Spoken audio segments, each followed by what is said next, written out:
I mean, now that you mention it, I remember how you two performed, and I was so, and we spoke even about this. Like, it's the music scene is too serious in general. Like you have such a wonderful, charismatic, way about you, and you make people feel at ease, and you are so at ease on stage. It's just wonderful to see. It's just, you don't see this often, so everybody's like, come on stage and go away, Yeah, well, that's how we train.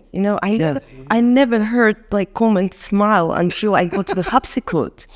That's when I started to have master classes. The first master class was important for me. I met with Trevor Pinnock, who had a great influence because it was just an hour master class on some bird, William Bird. Yeah. And I was really amazed by his energy, spirit, positive comments and feeling. And then he also said to me, smile, have fun. And I never heard it during my piano years. Incredible. Me neither, yeah.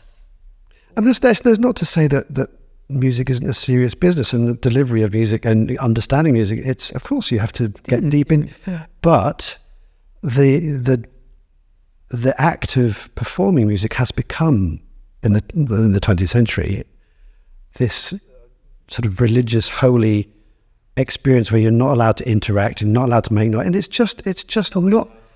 not right. It's not and that happened in the 20th century, not before.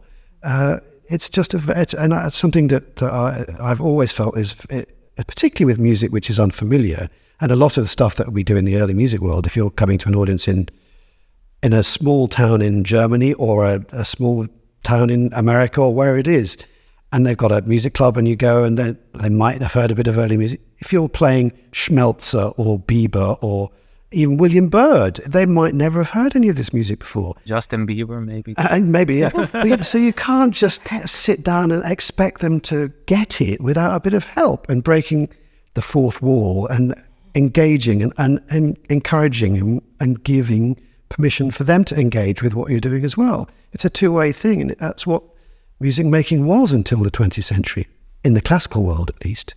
And that interaction and that idea of spontaneity and connection and reaction went into pop and jazz. That's where it went. Mostly. And still is. And still is. Yeah. So that's just to try and bring back a bit of that way of thinking. It's always been very important for me since my university days. So